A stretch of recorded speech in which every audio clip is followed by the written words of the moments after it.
Of all the places said to be haunted, some begin with a rumour. A shadow in a hallway, a voice in an empty room. A figure seen at a window after dark. But the Joelma building in Sao Paulo began with something far worse. It began in daylight, in a modern office tower, on an ordinary Friday morning, where hundreds of people were already at work. By the time the fire was over, nearly 200 people were dead. Some had been trapped above the flames. Some had been seen at the windows, and 13 of them were found together in a lift, burned so badly that no one could give them back their names.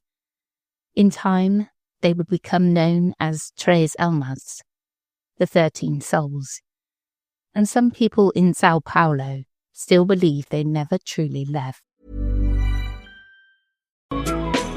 We've been the trusted experts since 1960 because nobody knows tires better than we do. And with over 90 tire brands, we have an abundance of options in stock for your vehicle. Buy and drive today at discounttire.com. Let's get you taken care of. Can you grab one more thing? I'll come back up for you. At Amica Insurance, we know you'll always find ways to look out for the people you love.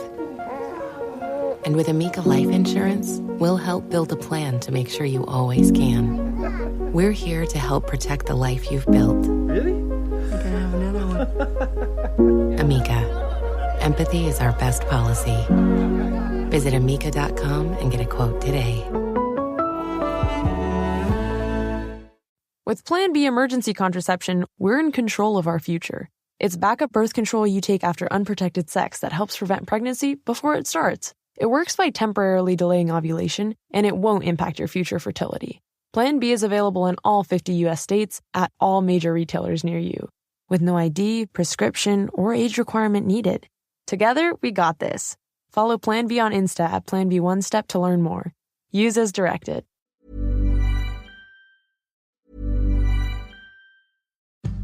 An official message from Medicare. I turned 65 this year. I knew it was time to figure out Medicare, and I had questions, like when to enroll and how to enroll.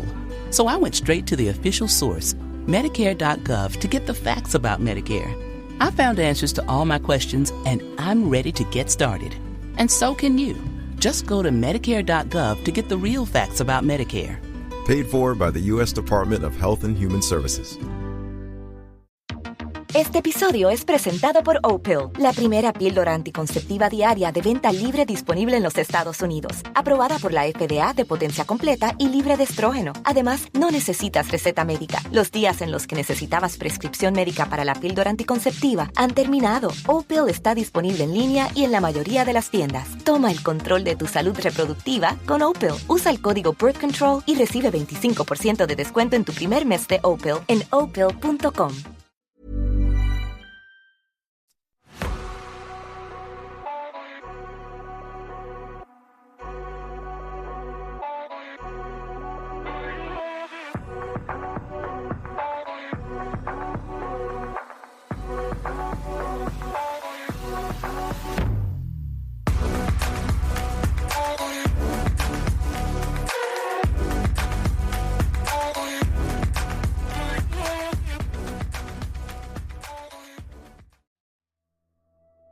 Hello, I'm Sarah, and welcome to the Whispering Woods Haunted episode. I'm handling this week's episode on my own, as we had some stuff going on, so Toby's over with his dad.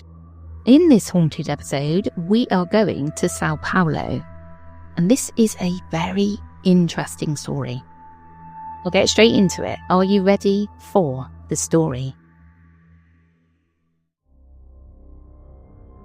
Before the Joelma building became known as one of Brazil's most haunted places, it was simply a modern office tower in the centre of Sao Paulo.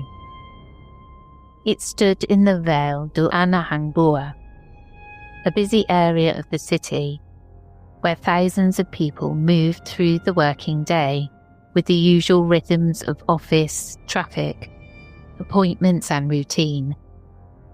The building had only been completed a few years earlier, in 1971, and at the time of the fire, It was occupied largely by offices connected to Banco Cresfisul. It was not some ruined old structure already carrying centuries of superstition. It was new, commercial, practical, and filled with people who expected nothing more frightening than another Friday at work. The date was Friday, the 1st of February, 1974. It was morning, around 8:45 a.m. A short circuit or overheating fault in an air conditioning unit on the 12th floor started a fire. In another building, perhaps it might have been contained quickly. In Joelma, the flames found exactly what they needed. The offices were filled with flammable materials, wooden furniture, partitions, carpeting, curtains, and synthetic ceiling materials. The fire did not stay where it began. It moved upward with terrifying speed, feeding on the building's interior and turning ordinary office floors into traps. Within minutes, smoke and heat filled the upper floors. The stairwell became dangerous quickly. Lifts failed as the electrical system was affected. People above the fire line were left with fewer and fewer choices, and every passing minute made those choices worse. Some tried to reach the roof, some crowded windows, some waited for rescue. Some called out into the open air, while firefighters below struggled to reach a disaster unfolding far above street level. There were hundreds of people inside that building that morning. Some reports give around 750 to 800 occupants. And by the time the fire was over, roughly 187 people were dead, and more than 300 injured, though death tolls vary slightly across later accounts. What does not vary is the scale of the horror. This was one of Brazil's defining urban disasters, and the images from that day became part of Sao Paulo's memory. People trapped on the upper floors were seen at windows. Some waved cloths, some screamed. Some climbed outside, trying to escape heat and smoke that had already made the interior unbearable. Helicopters approached the roof, but rescue from above proved desperately difficult. The building's roof did not offer the kind of landing space needed, and according to later summaries, more than 60 people who had fled upwards died there, unable to get down and unable to be lifted away in time. Others fell or jumped from the building as flames and smoke consumed the floors beneath them. It's important that we pause here, because this is where the haunting begins. Not after death, not years later, but in the moments when the living was still visible and unreachable. A city watched people die in the sky. Firefighters fought from below. Crowds gathered in the streets. The building burned for hours. 14 floors were reportedly destroyed, and some accounts describe explosions from gas cylinders inside company kitchen areas, adding to the terror already unfolding above the city. By the time the flames were brought under control, the Joelma building was no longer merely a site of disaster. It was a place marked by impossible choices. Those who had survived carried smoke in their lungs, burns on their bodies, and memories that did not leave cleanly. Those who watched from below carried another kind of wound, the helplessness of seeing human beings trapped behind glass and flame. But even among all the deaths that day, one discovery would become something more than a footnote. It would become a devotion, a legend. And eventually, one of the most famous ghost stories in Sao Paulo, because inside one of the building's lifts, rescuers found 13 people who had tried to escape together. They could not be identified, and from that terrible fact came the story of As Tres Almas, the 13 souls. For the people trapped above the fire, the Joelma building became a maze that was closing in on itself. The fire had started on the 12th floor, but it did not remain there. It moved upward through the building with frightening speed, drawing strength from the materials inside the offices and filling the upper levels with smoke, heat, and confusion. What had been ordinary corridors only minutes earlier became impossible passages. Doors opened onto smoke, stairwells filled with heat. Lifts, which might have seemed like the quickest way out, became dangerous or unusable as the building's systems failed. Those inside had to make decisions quickly. Some tried to descend, some climbed higher. Some found themselves trapped at windows, pressed against the glass by heat building behind them, and open air waiting in front of them. Down in the streets, people watched helplessly as workers appeared at the windows of the tower, waving shirts, cloths, and anything they could find to signal for help. The horror of Joelma was not hidden away. It unfolded in front of the city. Crowds gathered below. Firefighters worked desperately from the street. News cameras and photographers captured images that would become part of the public memory of Sao Paulo. For those watching, the building was not an abstract disaster. Faces were visible, bodies were visible, choices were visible. By the time the firefighters finally gained control, the upper floors were devastated. The building that had seemed so modern only that morning had been exposed as something terribly fragile. It had held hundreds of people, yet once fire took hold, escape narrowed within minutes. What followed led to new conversations in Brazil about fire safety, high-rise evacuation, emergency exits, fire doors, sprinkler systems, and the dangers of buildings filled with flammable interior materials. But before those lessons could become policy, there were bodies to recover. Among the dead were the 13 people found together in one of the lifts. They had been burned so severely that identification was not possible. In disasters, names matter.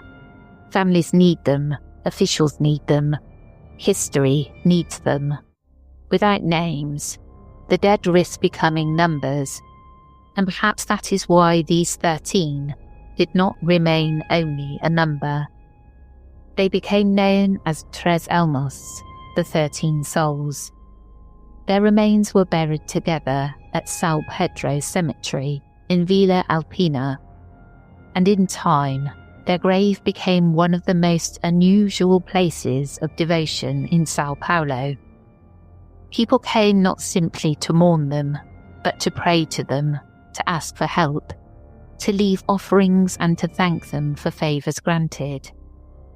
That is where the story of Joelma changed shape. A fire became a tragedy became a memory became folklore.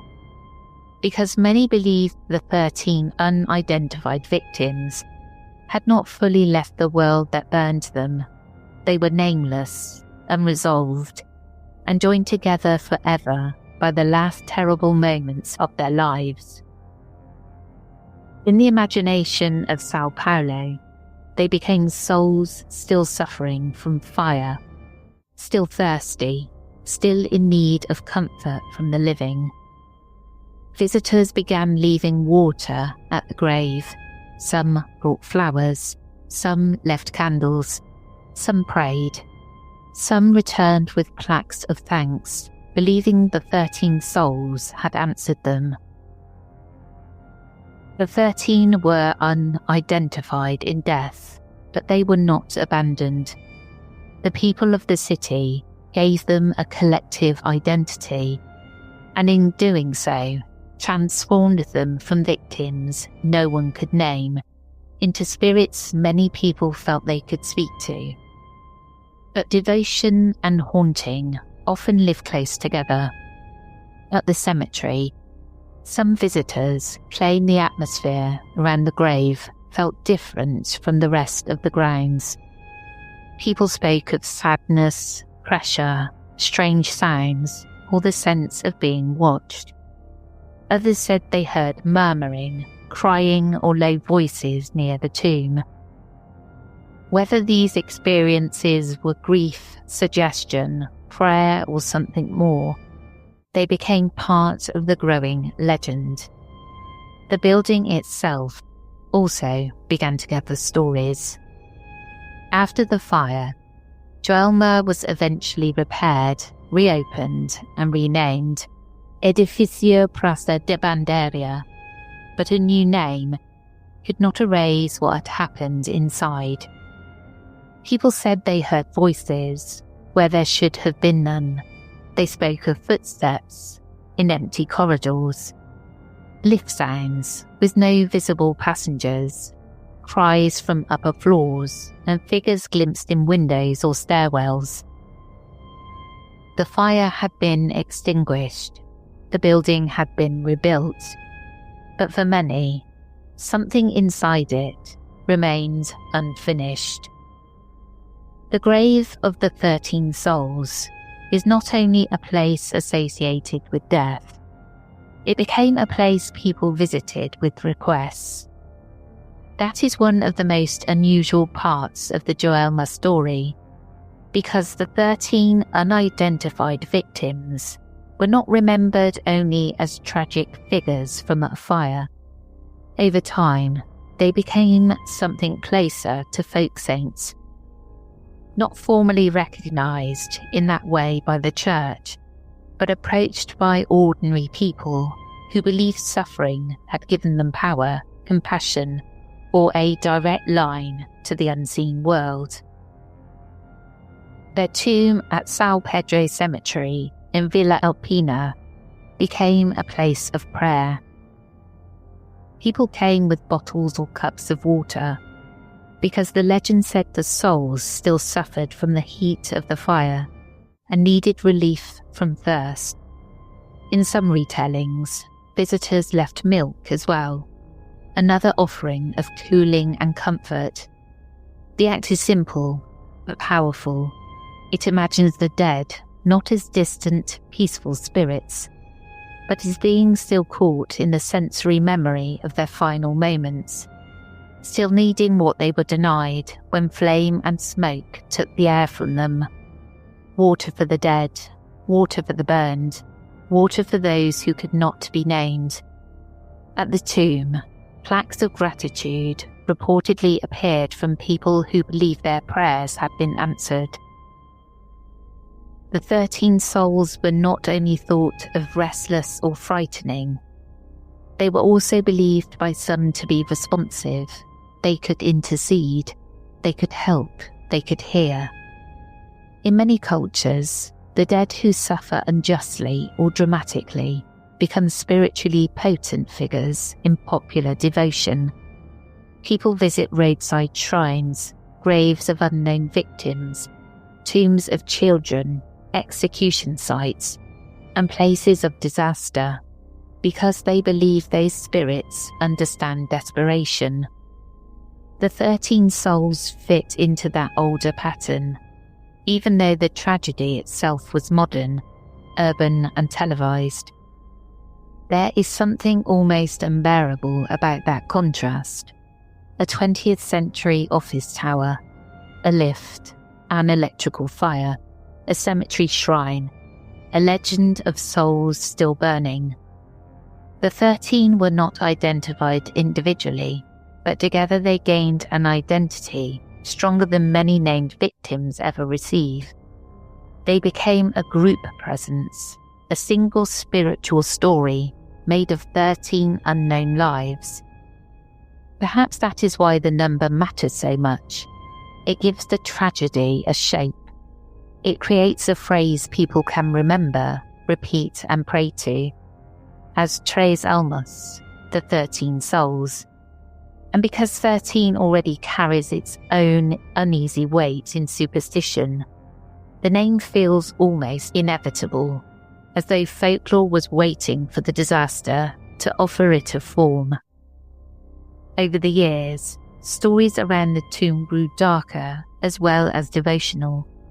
Some visitors claimed to feel sudden heat near the grave, even when the rest of the cemetery felt still. Others spoke of unease, whispered voices, or the impression that someone was standing close behind them. There are stories of people who approached disrespectfully and left frightened, and others who said they came with sincerity and felt watched over rather than threatened.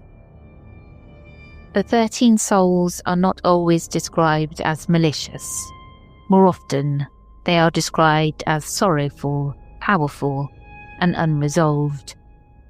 They were trapped together in a lift, their bodies so changed by fire that the world could no longer return their names to them. If any spirits might cling to a place, people reasoned, surely it would be those whose endings were so sudden, so painful, and so incomplete. But the cemetery was only half of the legend. The other half remained in the building. In the renovated building, workers and visitors reportedly spoke of strange sounds. Some said they heard screams or cries when no emergency was taking place. Others described footsteps in empty corridors, the sensation of being followed, or sudden patches of oppressive heat and cold. Lift stories became especially common, which is unsurprising given the fate of the 13 victims, but also deeply unsettling. A lift is already a small enclosed room, suspended inside a shaft. In Joelma, the lift became something more. It became the place where people imagined the last moments of the unnamed dead, the sealed chamber where escape failed. So when later stories described lifts moving without passengers, doors opening onto empty floors, or people feeling unable to breathe inside them, those claims found fertile ground. The building's own machinery seemed to echo its worst memory. Some people spoke of shadows on upper floors. Some said the building felt different after ordinary office hours, when the city outside dimmed and the corridors emptied. During the day, a renovated building can pretend to be only a building. People answer phones, sign forms, clean floors, and wait for lifts. Routine covers old violence well, but at night, when an office tower becomes hollow, every mechanical sound seems louder. Lift cables, ventilation, pipes, settling concrete, footsteps from another floor. All of it can take on meaning in a place where meaning already waits. For many Brazilians, the Joelma fire was not distant memory. It was a national wound, and haunted stories often gather where public grief has nowhere else to go. The building stands in a busy part of Sao Paulo, surrounded by traffic and shops, offices, and ordinary city life. That contrast matters. Joelma is not isolated in a forest or abandoned on a hill. It's in the middle of a living city. Perhaps that makes it more unsettling. People pass it, work near it, look up at it, and go about their day knowing that a place of suffering can exist right inside the everyday. there is one more layer to the Joelma story, though it's best treated as a legend rather than confirmed history. Because in some retellings, the fire was not the beginning of the building's darkness. Some versions claim the land itself was already troubled. They reach back into Sao Paulo's colonial past, to stories of curses, violence, and early settlement, though the details change depending on who is telling them. In one version of the legend, the number 13 appears at the very beginning, with 12 early religious settlers and an altar boy said to have been cursed on the land. It's not a detail I would treat as confirmed history, but it matters because of what people later made of it. Others focus on a much later story, said to have happened in 1948, when a chemistry professor named Paulo Camargo allegedly murdered members of his own family and hid their bodies on the property before taking his own life. Whether those details belong to record, rumour, or the strange place where the two become tangled, they became part of Joelma's reputation. And once the fire happened in 1974, people began looking backwards. They asked whether the tower had simply been the site of a terrible modern disaster, or whether something darker had been waiting there all along. That is often how haunted places grow. A tragedy happens, and then older stories rise around it. A murder, a curse, a piece of land that never quite felt clean. And in Joelma's case, one number kept returning: 13. The 13 figures in the old curse legend. The 13 souls in a lift. 13 people no one could name. For skeptics, that may be coincidence, embellishment, or the human need to find patterns in horror. But for those who believe Joelma was cursed long before the flames reached the 12th floor, the fire was not the beginning of the haunting. It was the moment the haunting finally showed itself. You've got social dialed in.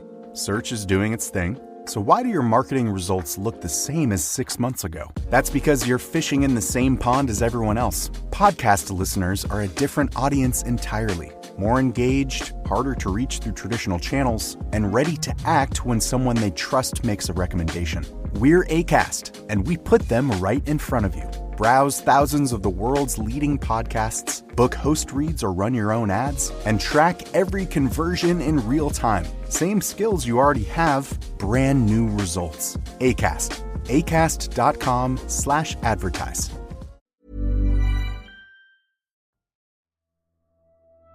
What an interesting story, and for obvious reasons, it keeps reminding me of that horror movie, 13 Ghosts. Now, I don't know if it is connected. I haven't had time to do any research about that. And then, strangely enough, when I was on the internet the other day, I think I was on a Reddit post looking at horror movies, and the 13 Ghosts, the old version, popped up, because I think they're remaking it, or they already have, I don't know. I've not seen it. But I do remember that the original did freak me out a bit. And to my recollection, those 13 ghosts were kind of like Hellraiser-y type ghosts. I'm going to have to take another look at it. But anyway, I hope you found that really interesting. I thought it was a really good story. And that's it for me today. I hope you enjoyed, and we'll catch you again tomorrow. Take care, everyone.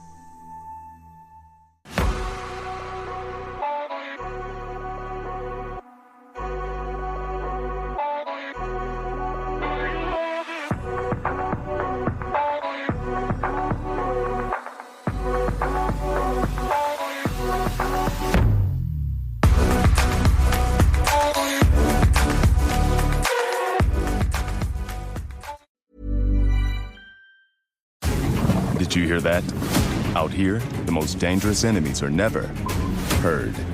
Our sensors detect the faintest signals below the waves, stopping enemies long before they can surface. Leidos, outsmart, outdo. In Traverse City, you'll find it's your summer to let go. Just let the rhythm of the water set you free. Full sail and eyes open, inviting you to breathe and just be. Out here, time slows as the gentle waves bring us closer than ever before.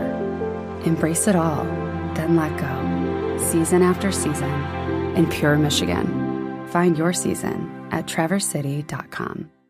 Ever notice how life's best stories don't happen in your living room? They happen on the open road, out on the water, or parked under the stars. At Progressive, they get that you want to focus on the experience, not worry about the what-ifs. That's why they offer quality insurance designed for your ride, whether that's a boat, RV, or motorcycle. Adventure with confidence. Visit Progressive.com and see how easy it is to protect your favorite way to get away. Progressive Casualty Insurance Company and Affiliates. Not available in D.C. Prices vary based on how you buy.